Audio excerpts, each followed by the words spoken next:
ደረሰኝ ሊሰጥ ሲገባው ያልሰጠ ማንኛውም ታክስ ከፋይ በእያንዳንዱ ደረሰኝ 100 ሺህ ብር እንዲቀጣ የሚደነግገው አዋጅ መጽደቁን እንጋራችሁ። በሕዝብ ተወካዮች ምክር ቤት ዛሬ ባካሄደው መደበኛ ስብሰባ ነባሩን የታክስ አስተዳደር አዋጅ ለማሻሻል የቀረበውን አዲስ ረቂቅ አዋጅ መርምሮ አጽድቋል። አዲሱ አዋጅ በታክስ አስተዳደር ስርዓት ውስጥ ቅልጥፍናን፣ ፍትሐዊነትና ታክስ የመክፈል ግዴታን መወጣት በተጠናከረ ሁኔታ ተፈጻሚ እንዲሆን ማድረግ አስፈላጊ በመሆኑ መሻሻሉ የተነገረ ሲሆን ደረሰኝ ሊሰጥ ሲገባው ያልሰጠ ማንኛውም ታክስ ከፋይ ላይ በእያንዳንዱ ደረሰኝ ብዛት 100 ሺህ ብር መቀጫ የሚጥል ነው። ሪፖርተራችን ምስሌ ሀሽም ተጨማሪ አላት። በሕዝብ እንደራሴዎች ምክር ቤት መደበኛ ስብሰባ ላይ የታክስ አስተዳደር ማሻሻያ አዋጅ የተመለከተ ማብራሪያ ያቀረበው የፕላን በጀትና ፋይናንስ ጉዳዮች ቋሚ ኮሚቴ አዋጁ ዘመናዊ የታክስ ስርዓቶች መስማማትን ጨምሮ አማራጭ ያለመግባባት መፍቻ ዘዴዎችን በስፋት በመጠቀም ላይ የሚገኙ በመሆኑ ነባሩን የታክስ አስተዳደር አዋጅ ማሻሻል ማስፈለጉን ገልጿል። በኢትዮጵያ ያለው የታክስ አለመግባባትን የመፍቻ ስርዓት ከዓለም አቀፍ ምርጥ ተሞክሮች ጋር እንዲጣጣም ማድረግ በማስፈለጉ በታክስ አስተዳደር አዋጅ ውስጥ የሚገኙ ድንጋጌዎችን ተለዋዋጭ ከሆነው የኢኮኖሚ ሁኔታ ጋር የተጣጣመ ማድረግ አስፈላጊ በመሆኑ ማሻሻያ አዋጁ መዘጋጀቱንም ነው ቋሚ ኮሚቴው ለምክር ቤቱ ያቀረበው።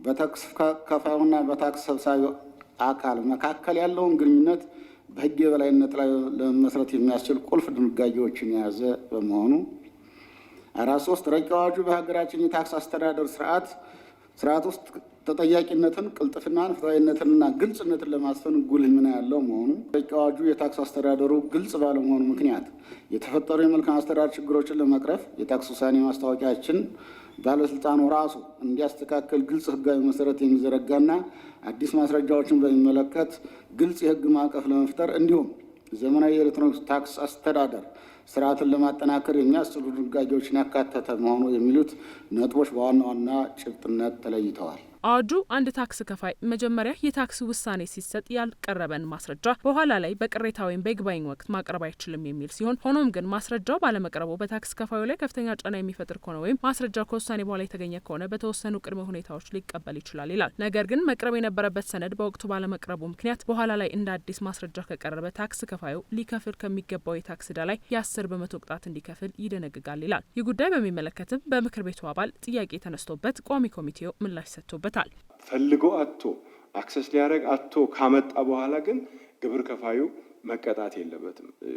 ቤዚካሊ ከዚህ በፊት ማስረጃው አለ፣ ግን ሚስፕሌስድ ሆኗል፣ ፈልጎ አጥቷል። ነገር ግን ዲስከቨር አድርጎ ሲያመጣ ተቀብሎ ትሪትድ መሆን መቻል አለበት።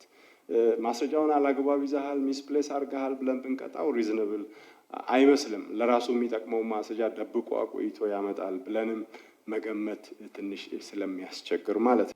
በወቅቱ ገንዘብ ካልተገኘ፣ በወቅቱ በጀት ካልተገኘ ደግሞ ካሽ ፍሎዋችን ላይ ችግር ያመጣል፣ ልማቶቻችን ላይ ችግር ያመጣል። ስለዚህ ይሄ መለመድ ያለበት ተጠያቂነትን እያስተናገደ አብሮ መሄድ አለበት ነው። 10% የሚቀጣው እሱ ነው። 10% የሚቀጣው ከጠቅላላው አይደለም። እሱ ደግሞ ሚስ ነው፣ ልክ አይደለም። ከዛች ማስረጃ ካመጣባት ከእሱ ተጠቃሚ ከሚሆንባት ከዛች ውስጥ ነው 10%። ማስረጃው የ20 ሚሊዮን ከሆነና በዛ ላይ የሚጣለው ግብር ታይቶ ከዛ ውስጥ ነው 10% በቅጣት መልክ የሚቀመጠው እንጂ ከጠቅላላው አይደለም። አዲሱ አዋጅ የታክስ ማጭበርበር ምን እንደሆነ በዝርዝር ያስቀመጠ ሲሆን ሐሰተኛ የሂሳብ መዝገብ ማቅረብ፣ ገቢ መደበቅ፣ ሐሰተኛ ደረሰኞችን መጠቀምና ሰነዶችን ማጥፋት በከባድ ወንጀል የሚያስጠይቁ ናቸው ይላል። ይህም በምክር ቤቱ ጥያቄ ያስነሳ ሌላኛው ጉዳይ ሲሆን ቋሚ ኮሚቴውም ምላሽ ሰጥቶበታል። ሐሰተኛ የታክስ ማስታወቂያ ያቀረበ ሰው እንደ ታክስ አጭበርባሪ የመቆጠር ነገር እንዲሁም የሰነዶች መጥፋትን እንደ ሰነድ መሰወር እና ማጭበርበር ተደርጎ የመወሰድ ነገር አለ። ነገር ግን የሂሳብ ባለሙያዎች የእውቀት ማነስ፣ የክህሎት ማነስ እንዲሁም የግብር ከፋዮች ዲጂታላይዝ አለማድረግ ስራዎችን ኢቨን የታክስ መስሪያ ቤቱም ዲጂታላይዜሽን ብዙ የሚቀረው ነገር አለ። ኦዲተሮችም ሰነዶችን በሚያመላልሱበት ወቅት እንደ ግብርና ምርት በጆንያ አድርጎ የመውሰድ ነገር አለ እና በዚህ ምክንያት ሰነዶች ሊጠፉ ይችላሉ እና ሁሉንም የሰነዶች መጥፋትን ከታክስ ማጭበርበር ጋር አድርጎ የማየት ነገር ስለነበር ያ ምን ያክል በአዲሱ ማሻሻያ ኮንሲደር ተደርጓል። የሐሰተኛ ሰነድ መደበቅ፣ ሐሰተኛ ገቢ መረጃ ማውጣት፣ እነዚህ በሐሰተኛ መንገድ የሚመጡ ጉዳዮች ምናልባትም ሂሳብ ሰራተኞች አያውቁም፣ ሌሎች አያውቁም፣ በዚህ ነው የሚለው ኦፍኮርስ የእውቀት ጋፕ አለ።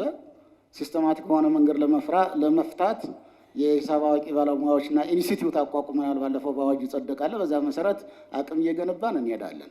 አይኤፍአርስና ሌሎች የሂሳብ ስሌት ስርዓቶች ይቀጥላሉ። ዲጂታላይዜሽንም በእኛ እየለማ ያላለ በዛ መንገድ ማኔጅ ማድረግ ይቻላል። ነገር ግን ደብቆና ሐሰተኛ ማስረጃውን ጭምር ከሰጠ ያው የህግ ተጠያቂነት መኖር አለበት። አዋጁ ደረሰኝ ሊሰጥ ሲገባው ያልሰጠ ማንኛውም ታክስ ከፋይ በእያንዳንዱ ደረሰኝ ብዛት 100 ሺህ ብር መቀጫ ይጣልበታል ሲል ይደነግጋል። እንዲሁም በአንድ ደረሰኝ ላይ የተለያየ ዋጋ በመመዝገብ የሽያጭ ዋጋን ያሳነሰ ሰው የ100 ሺህ ብር የገንዘብ መቀጫና ከ5 እስከ 7 ዓመት በሚደርስ ጽኑ እስራት እንደሚቀጣ የሚደነግግ ሲሆን በድርጅቶች ስም ለሚፈጸሙ የታክስ ወንጀሎችም የድርጅቱ ስራ አስኪያጆችና የፋይናንስ ኃላፊዎች በቀጥታ ተጠያቂ የሚሆኑበት አሰራርም ተዘርግቷል። ይህንንና ሌሎችም በርካታ ድንጋጌዎች የያዘው የታክስ አስተዳደር ማሻሻያ አዋጅ የሕዝብ ተወካዮች ምክር ቤት በዛሬው ዕለት ባከናወነው መደበኛ ስብሰባው በ2 ድምጽ ታቅቦ በአብላጫ ድምጽ አጽድቆታል። ይህ የታክስ አስተዳደር አዋጅ ከመጽደቁ በፊት የነበሩ የታክስ ጉዳዮች በቀደመው አዋጅ እንደሚስተናገዱም ተመልክቷል።